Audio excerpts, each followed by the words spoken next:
Assalamualaikum warahmatullahi wabarakatuh. Bagaimana kabarnya anak Pupuri yang soleh dan solehah? Nah, siap untuk menerima pembelajaran kali ini ya. Kita masih tetap di tema 6, subtema 2, pembelajaran kedua. Anak-anak dapat membuka buku kalian di halaman 31 sampai dengan di halaman 33.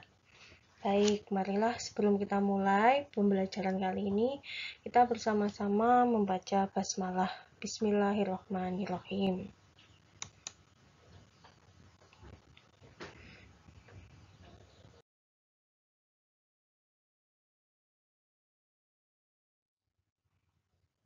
Nah, pada pembelajaran kedua, pertama kita bahas tentang muatan bahasa Indonesia, menentukan pilihan kata dalam membuat puisi. Nah, setiap orang itu tentu mempunyai cita-cita. Nah, di tema 6 ini kita itu belajar tentang cita-cita. Jadi banyak cita-cita yang digunakan itu untuk membuat puisi. Contohnya polisi, dokter, insinyur, atau menjadi pramugari, terus menjadi pelukis, dan lain sebagainya. Nah, ayo ingat kembali materi pada pembelajaran sebelumnya. Jadi, menentukan tema dan melakukan observasi adalah persiapan yang dilakukan sebelum membuat puisi. Nah, jika kamu itu sudah siap membuat puisi, kamu itu akan mengingat tema dan hasil observasi yang telah kamu peroleh. Nah, berdasarkan hasil tersebut, kamu dapat membuat puisi dengan lancar dan mudah.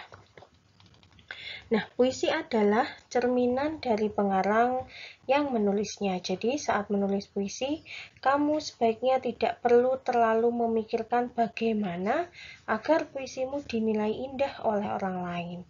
Jadi, semua puisi itu pada dasarnya penuh makna dan indah. Puisi itu akan terlihat lebih indah jika menggunakan kata-kata kiasan atau kata pilihan. Jadi kamu dapat menentukan pilihan kata dengan cara mencari kata yang memiliki kesamaan arti atau sinonim. Misalnya indah. Indah itu memiliki arti yang sama dengan elok.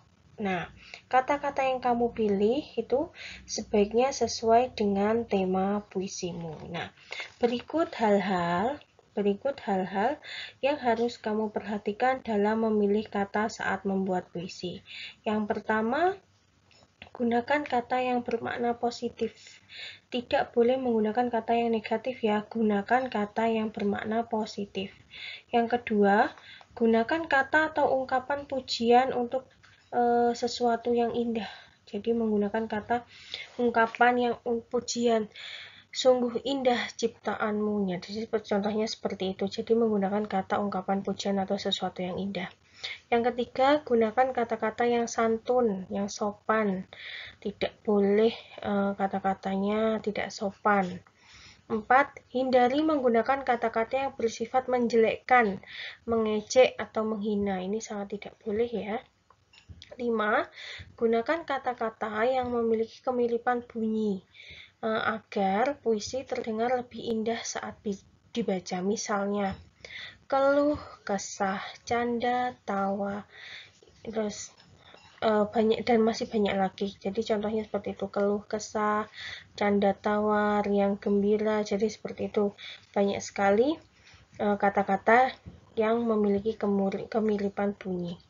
Yang keenam, gunakan perumpamaan tentang objek yang ingin kamu ceritakan. Jadi menggunakan perumpamaan, misalnya dokter yang menangani orang sakit diumpamakan dengan tangan yang selalu mengulur. Jadi tangan yang selalu membantu.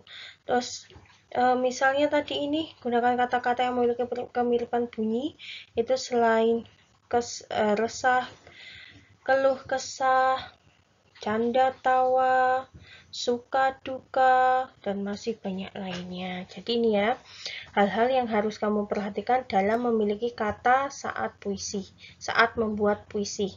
Intinya harus positif, tidak boleh berunsur menjelekkan atau menghina orang lain.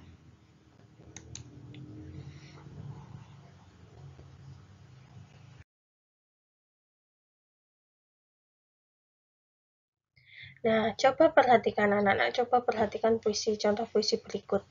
Dokter, karya Oktora. Ya, judulnya Dokter, karya dari Oktora. Kemuliaan dengan uluran tanganmu, keikhlasan kau tunjukkan dengan sapa dan senyum ramahmu, kerelaanmu menyisihkan semua waktu untuk membantu sesamamu. Kau berikan nasihat yang selalu kupatuhi, kau berikan pengobat agar ku pulih kembali. Semua akan baik-baik saja di tanganmu, kelak aku akan jadi dokter sepertimu. Nah, ini adalah tentang dokter. Jadi ini karya Mas Oktora ini. Nah, kalian bisa baca di buku pena kalian ya. Ada di buku pena kalian di halaman 32. Nah, tugas dari Bu Puri, silahkan anak-anak jawab pertanyaan dari Bu Puri ini ya. Apa tema puisi tersebut? Yang kedua, apa hal yang dikagumi pengarang terhadap dokter?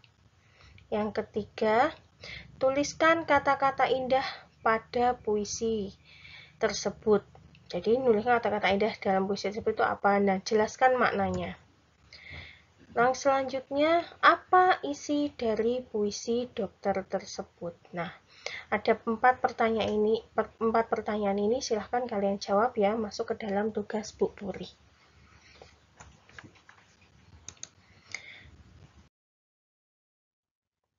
Selanjutnya kita muatan SPDB, menjelaskan tari kreasi daerah. Tari kreasi daerah adalah tari tradisional yang gerakannya dikreasikan sesuai dengan gerakan suatu adat istiadat setempat.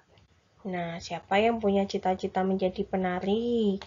Ayo, siapa? Apakah ada di antara kalian yang ingin jadi penari? Nah, penari itu adalah orang yang pekerjaannya menari, baik tari kreasi daerah maupun tari kreasi modern. Tahukah kalian tari kreasi daerah tempat asalmu? Jogja ada yang tahu? Ayo apa? Silahkan anak-anak tanya kepada orang tuamu, apa tari kreasi daerah dari Yogyakarta? Nah, tari kreasi daerah adalah tari tradisional yang gerakannya dikreasikan sesuai adat istiadat setempat. Nah, contoh tari kreasi daerah antara lain tari merak. Tari merak ini dari daerah Jawa Barat. Nah, ini contohnya seperti tari kupu-kupu ya. Seperti tari kupu-kupu, dia punya sayap. Nah, ini identik dengan tari merak itu adalah dia menjadi seekor burung merak yang indah dan cantik.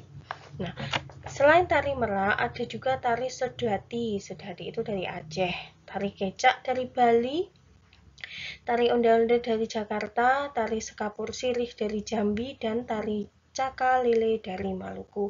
Dan masih banyak lagi tari-tarian.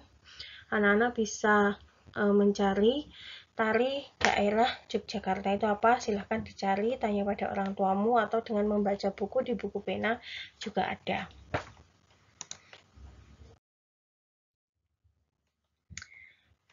Pembelajaran yang kedua yaitu menjelaskan manfaat makhluk hidup bagi lingkungan sekitar. Nah, hewan dan tumbuhan itu termasuk sumber daya alam. Nah, hewan dan tumbuhan di sekitar kita itu ternyata memiliki banyak manfaat.